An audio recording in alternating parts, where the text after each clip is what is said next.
For my lesson plan, I chose to do a Civil War battle project with my 8th grade social studies students. I thought it would be easier for my students if everything they needed and all the parts of the project were located in one place, so I created a Weebly page specifically for this project. The project was broken up into 3 parts. The first part required students to fill in information on a chart about some of the major Civil War battles. This was a way to give them an overview of some of the major battles of the Civil War and some basic information about each one. Once they finished the battle chart, they had to choose one battle that they thought was interesting and create a Prezi for that battle. While they were completing their Civil War battle chart, I gave them some helpful links to help them fill in the information and find the necessary information that they needed. Once they decided on one battle, they were on to part 2, the presentation part. So each student or students were also allowed to work in partners. So each one had to pick one battle to make a Prezi for. I gave them specific information that I wanted included in their Prezi. Also, for some students, Prezi was new to them, so I gave them a brief tutorial on how to get started using Prezi. For this part of the presentation, they had to gather the information needed for their Prezi. I gave them specific instructions on what they needed to do.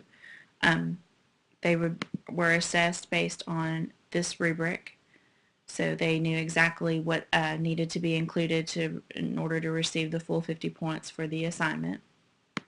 I also gave students a checklist to help keep them on track.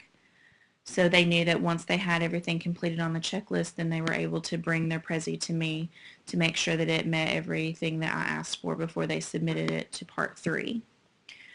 Once the Prezis were complete, then students went on to our learning management system. We use Schoology in Bartow County.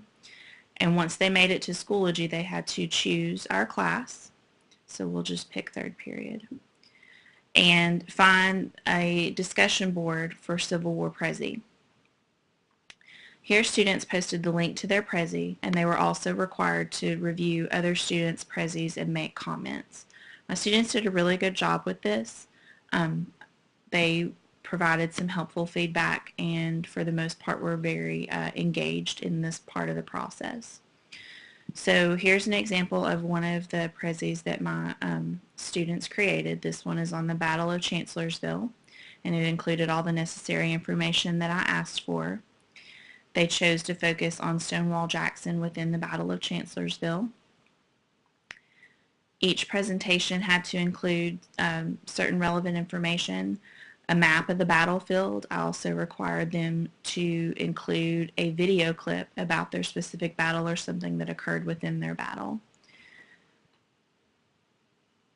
And then they also included some information that they felt was interesting about their particular battle site. Once students finished this part of the presentation, they went on to part 3, which was the evaluation portion. Originally, I had students using a blog here on Weebly's website to provide feedback, but unfortunately during this project time, Weebly's blog posting wasn't working.